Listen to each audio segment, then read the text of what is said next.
विवाह बंधन। विवाह एक ऐसा पवित्र बंधन है जिसमें हम जीवन भर एक दूसरे के साथ बंधे रहते हैं। यह कोई गुड़िया का खेल नहीं है कि आज रिश्ते जोड़ लिया और कल तोड़ दिया, बल्कि यह एक ईश्वरीय संयोग है। इसलिए एक स्त्री और एक पुरुष को समाज विशेष सम्मान देना शुरू कर देता है। अतः सतगुरु के परमात्मा मानकर उनके सामने विवाह करना सबसे उत्तम माना जाता है। सतगुरु के समक्ष बैठकर जो शिक्षा मिलती है उस तरफ पूरा ध्यान दें तो हमें हमेशा सुख ही मिलेगा। जैसे पहली लावा में ही बाबा जी ने भरपूर शिक्षा दी है। सतगुरु ने रहमत की भरपूर बख्शिश की है कि शुरू से ही नर और नारी की जोड़ी बनती रहती है। हर वली पीर पैगंबर ने भी गृहस्थ ही जन्म लिया, गृहस्थ जीवन में रहे और गृहस्थ जीवन में रहकर ही शिक्षा दी, पर अपने स्वार्थ के कारण मानव इसको भूल गया है। वह शिक्षा को समझ नहीं सका। गुरु की कृपा से ही हम विवाह बंधन में बंध जाते हैं तथा गुरु के वचनों को मानकर चलते हैं तथा हमारी शोभा के साथ साथ हमारे सतगुरु की शोभा भी होती है।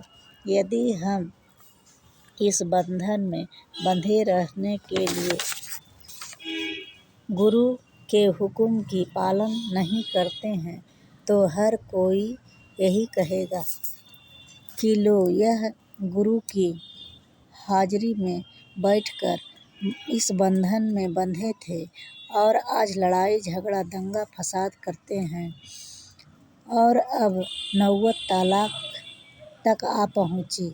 असली कारण यह है कि हम गुरु के वचनों को पहल नहीं दे सके। फिर सुख कैसे पाएंगे? यह बंधन स्वर्ग जैसा कैसे बनेगा? हमारी गृहस्थी स्वर्ग जैसी तब ही बन सकती है जब हम श्वास सतगुरु के चरणों की पालन करें। बाबा जी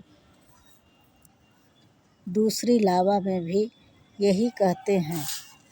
सतगुरु की हजूरी में बैठकर जो रिश्ता जुड़ता है, दोनों के गले में जो एक साझा हार पहनाया जाता है, इसका अर्थ यही होता है कि हम जी हुजूरी में बैठकर स्त्री व पुरुष दोनों ने एक दूसरे को स्वीकार कर लिया है।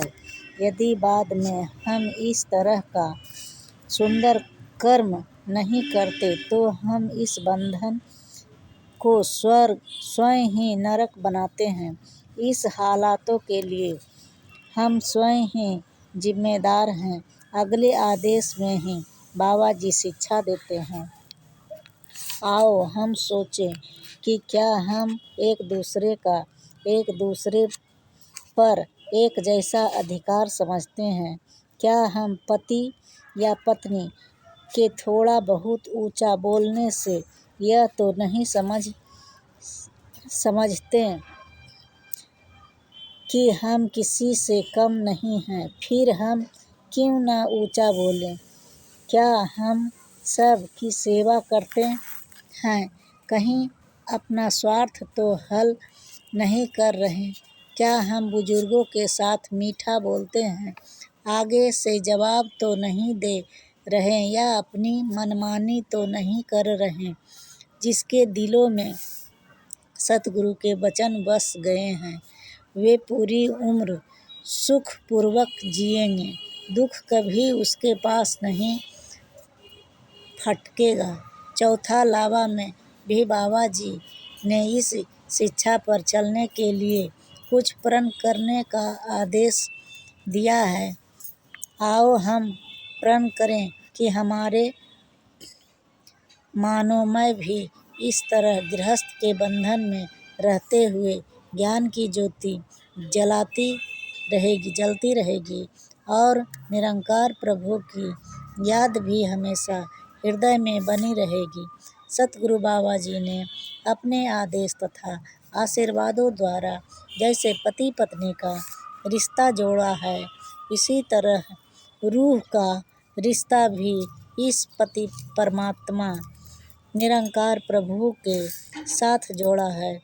इसीलिए इस पति परमात्मा यदि अपने मन में बनाए रखें तथा दुनियावी विवाह का रिश्ता सतगुरु के आदेशानुसार निभाते रहें